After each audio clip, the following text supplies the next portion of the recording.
12 June 2025 দুপুর 1:38 আহমেদাবাদ থেকে উড়ল একটি স্বপ্ন লন্ডনের পথে।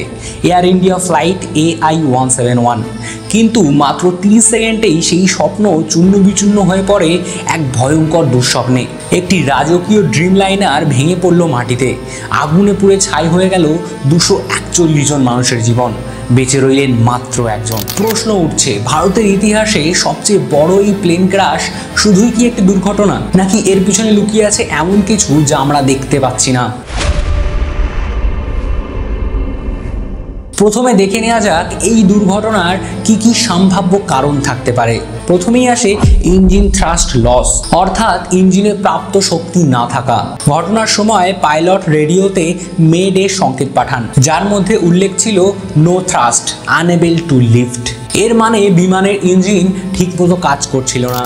কোনো বিমান যখন টেক অফ করে তখন সব থেকে বেশি শক্তি দরকার হয় ইঞ্জিন থেকে, কিন্তু যদি ইঞ্জিন সেই শক্তি না দেয় তাহলে বিমান উঠতে পারবে না। তবে বিশেষজ্ঞদের মতে বিমানের দুটি ইঞ্জিনের একসাথেই থ্রাস্ট লস একটি অস্বাভাবিক ঘটনা, যা প্রশ্ন তোলে জ্বালানিতে কি কোনো ত্রুটি ছিল। দ্বিতীয়, ফ্ল্যাপ ও ল্যান্ডিং গিয়ার কনফিগারেশন। বিমানের ফ্ল্যাপ হলো ডানায় থাকা চলন্ত অংশ, যা টেক অফ ও ল্যান্ডিং এর সময় লিফট বাড়ায়। আবার ল্যান্ডিং গিয়ার হলো চাকাগুলো। পাইলট যদি ভুল করে ফ্ল্যাপ ঠিকঠাক না খোলে বা ল্যান্ডিং গিয়ার তোলার আগেই দ্রুত উঠতে চায়, তাহলে বিমান ভারসাম্য হারিয়ে নিচের দিকে ধাক্কা খেতে পারে। তদন্তে প্রাথমিকভাবে জানা গেছে বিমানের ফ্ল্যাপ ও গিয়ারে কিছু ব্যতিক্রম ধরা পড়েছে। পাইলট ভুল ইনপুট দিয়েছেন নাকি ডিভাইস এখনো কাজ করেনি সেটা এখনো স্পষ্ট নয়। তৃতীয়, বার্ড স্ট্রাইক, অর্থাৎ উড়ন্ত পাখির সাথে সংঘর্ষ। বিমান উড়ানের সময় যদি পাখির সঙ্গে ইঞ্জিনে ধাক্কা লাগে তাহলে ইঞ্জিন হঠাৎ বন্ধ হয়ে যেতে পারে। AI-171 যেহেতু মাত্র 625 ফুট পর্যন্ত উঠতে পেরেছিল, সেই সময় পাখির সংঘর্ষের সম্ভাবনা থাকে, তবে এখনো পর্যন্ত এর কোনো নিশ্চিত প্রমাণ পাওয়া যায়নি। চতুর্থ, ওভারওয়েট বা কার্গো মিসব্যালেন্স। বিমান যদি অনুমোদিত ওজনের তুলনায় বেশি ভারী হয়ে যায় বা ওজন ভারসাম্যহীনভাবে সাজানো হয় তাহলে টেক অফের সময় সমস্যা হতে পারে।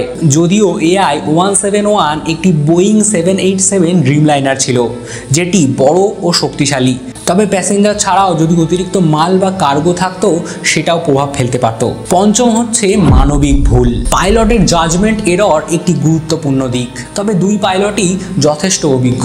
ক্যাপ্টেন সুমিত সাবারওয়ালের উড়ানের অভিজ্ঞতা ছিল প্রায় 8200 ঘন্টা এবং কো পাইলটেরও 1100 ঘন্টার বেশি। কিন্তু কোনো কারণে যদি খুব স্ট্রেস, কনফিউশন বা তাড়াহুড়ো থাকে তবে ভুল সিদ্ধান্ত নেওয়া অস্বাভাবিক কিছু নয়। তবে এখানে প্রশ্ন থাকে, কেন দুই পাইলটই একসঙ্গে ভুল করবেন? এটাই তদন্তের বড় অংশ। আর ষষ্ঠম, পরিবেশগত কারণ। ঘটনার দিন আহমেদাবাদের তাপমাত্রা ছিল প্রায় 40 ডিগ্রি সেলসিয়াস। এই তাপমাত্রায় বিমানের লিফট কমে যায়, কারণ গরম বাতাসে ঘনত্ব কম থাকে, ফলে বিমানের উপরে চাপ কম পড়ে।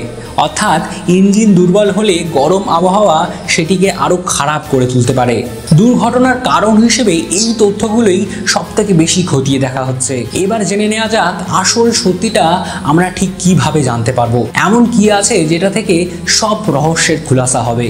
বিমান দুর্ঘটনার পরে যে দুটি বস্তু সব থেকে বেশি গুরুত্বপূর্ণ হয়ে ওঠে সেগুলি হলো ককপিট ভয়েস রেকর্ডার বা CVR এবং ফ্লাইট ডাটা রেকর্ডার বা FDR। এই দুটি মিলেই যা আমরা সাধারণভাবে বলি ব্ল্যাক বক্স। যদিও এগুলির রং প্রকৃতপক্ষে উজ্জ্বল কমলা বা লাল, যাতে ধ্বংসাবশেষের মধ্যে সহজেই খুঁজে পাওয়া যায়। এই AI-171 ফ্লাইটের ক্ষেত্রেও ব্ল্যাক বক্স উদ্ধার করা হয়েছে ধ্বংসস্তূপের মধ্য থেকে।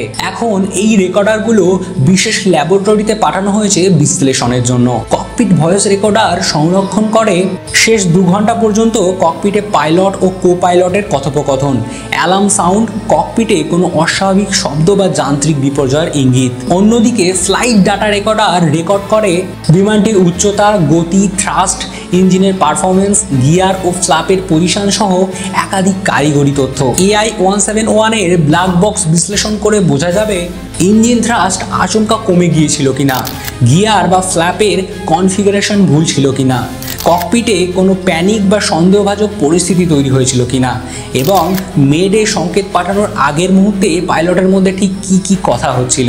এই ব্ল্যাক বক্স রিপোর্টই একমাত্র উপায় যার মধ্যে সব রহস্যের সমাধান আছে। এই মর্মান্তিক দুর্ঘটনা শুধুই কি একটি নিছক প্রযুক্তিগত ব্যর্থতা, না এর পিছনে রয়েছে কোনো গভীর পরিকল্পনা বা গাফিলতি? তবে এই রিপোর্ট প্রকাশ্যে আসতে সময় লাগে সাধারণভাবে কয়েক সপ্তাহ থেকে কয়েক মাস পর্যন্ত।